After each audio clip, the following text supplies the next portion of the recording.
Bahrain. Dawn breaks over the desert. Lewis Hamilton pulls on the scarlet race suit for the first time under competitive lights. 7 world championships, a legacy carved in dominance. And now, Ferrari. The narrative was already written. The king returns to reclaim his throne in red. But within 48 hours, that fairy tale shattered into 1,000 pieces. The 7-time champ survived a scare at turn 1, rotating his new SF26. Because what Lewis said after day 1 didn't sound like hope. The track's dirty, sandy, and very windy, so you're just kind of sliding around. It sounded like a GP2 engine screaming into the void. So here's the question no one's asking yet. Did Ferrari give Hamilton the car he was promised? Or has the greatest driver of a generation just walked into the most beautiful trap in motorsport? Let's rewind. When Ferrari unveiled the SF26 in Barcelona, the world held its breath. Lewis Hamilton, calm, calculated, cautiously optimistic, spoke about potential. He mentioned fun. He mentioned challenge. He mentioned belief. It was great to be able to get some running and understand the tires. But in Bahrain, under the relentless desert sun and punishing crosswinds, the SF26 revealed its true character. And Lewis didn't hold back. This feels slower than a GP2 car. Let that sink in. Not just slow, not just difficult, GP2. The same phrase Fernando Alonso used in 2015 to publicly execute Honda's credibility. The same phrase that ended an era. And now Lewis, the man who doesn't do drama, who doesn't throw grenades, just lobbed one straight into Maranello's heart. But here's where it gets darker, because while Lewis was wrestling with a car that felt like it was rallying on ice, the telemetry told a completely different story.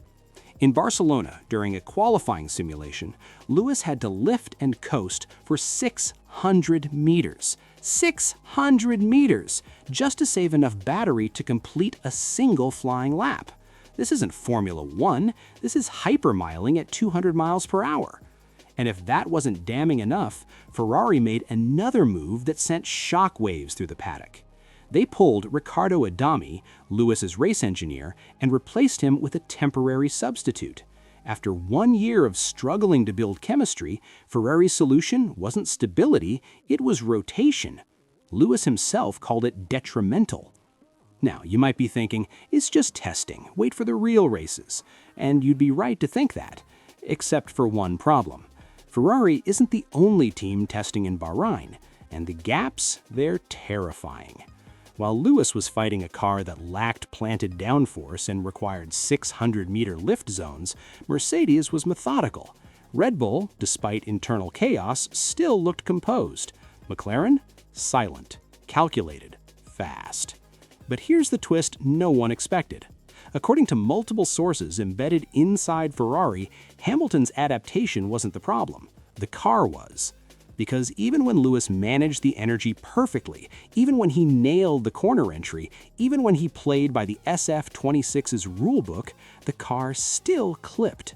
Top-end speed dropped like a brick halfway down the straight, not because of driver error, because the 2026 power unit philosophy is fundamentally broken. 50-50 split between combustion and electric deployment sounds brilliant on paper, but in Bahrain's scorching heat, the MGU-K couldn't harvest fast enough. The battery went flat, the car went dead, and Lewis, 7-time world champion, master of machinery, was left driving a gutless engineering experiment. Here's what Ferrari doesn't want you to know. The SF26 isn't just a car, it's a philosophy. Shorter wheelbase, narrower platform, active aerodynamics governed by algorithms that learn your driving style. X mode for straights, Z mode for corners. Sounds futuristic, right? Until you realize what that actually means. If you lock a wheel, even once, the system gets confused. If you go wide, even by centimeters, the algorithm deviates from its perfect map. The car doesn't reward instinct, it punishes humanity. And Lewis Hamilton, a driver built on feel, on flow, on reading a car's soul, is being asked to become a robot.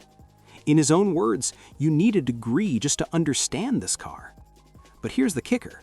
While Lewis wrestled with algorithms and energy management, Charles Leclerc was 0.3 faster per lap in long runs. Same car, same conditions, same Bahrain heat, different result. And that gap? It's not talent, it's familiarity. Because Ferrari built this car around a very specific driving style, a style Charles has mastered over years, a style Lewis doesn't speak yet. Lewis himself admitted the car requires robotic consistency, and for the first time in his career, he's the one playing catch-up. So what does this mean? First, Ferrari's timeline is in jeopardy. Lewis joined to win an 8th title immediately, not to learn, not to adapt, not to mentor a shifting engineering roster. But with a temporary race engineer, a car that punishes intuition, and a power unit that can't finish a straight without going flat, that 8th title isn't just difficult, it might be impossible. Second, the paddock is watching. Max Verstappen and GP are operating like a hive mind at Red Bull. McLaren is silent, stable, lethal. Mercedes, they're probably wondering what they let go. Meanwhile, Ferrari is starting the season with a substitute teacher on the pit wall and a driver who openly admits the car feels detrimental. That's not a championship foundation, that's a PR disaster waiting to explode. Third, and this is the cruelest twist of all, the 2026 regulations might have killed Ferrari's dream before it even began. Because if every team is dealing with energy clipping, thermal struggles, and battery deadness on straights, then the playing field is level. But if Ferrari's interpretation of those rules created a car that's more sensitive, more complex, more punishing than everyone else's, then they didn't just miss the target, they built a beautiful trap. And Lewis Hamilton, the greatest driver of a generation, just walked into it wearing scarlet. So here's how this story could end. Scenario 1. Ferrari fixes the power unit deployment, stabilizes the engineering lineup, and Lewis unlocks the SF26's rally DNA. By Monaco, he's leading the championship. By Monza, he's untouchable. The 8th title isn't a question, it's destiny. Scenario 2. The SF26's fundamental flaws can't be fixed mid-season. Lewis finishes P4 in the standings, Charles takes the team's only podiums. And by summer break, the whispers start. Maybe Lewis should have stayed at Mercedes. Scenario 3. Ferrari doubles down on algorithms, on robotic precision, on the future of F1. Lewis fights the car all season, not because he's slow, but because he refuses to become a machine. And in doing so, he exposes the fatal flaw in Formula One's 2026 vision. You can't engineer the soul out of racing. Which scenario plays out? We'll know in 2 weeks. But until then, here's what keeps me up at night. Did Ferrari promise Lewis a championship-winning car and deliver an engineering experiment instead? Is the SF26 a masterpiece waiting to be unlocked, or a fundamentally broken concept disguised in Rosso Corsa? And the biggest question of all, can the greatest driver in history adapt fast enough to survive Ferrari's chaos? Or will Maranello, once again, be the graveyard where legends go to fade? One thing's for certain, this season isn't about speed anymore. It's about survival. If you made it this far, you already know, this season's not about who's fastest. It's about who can handle the pressure when the dream becomes a nightmare. So tell me, is Lewis Hamilton driving Ferrari's future, or is Ferrari driving his legacy into the ground?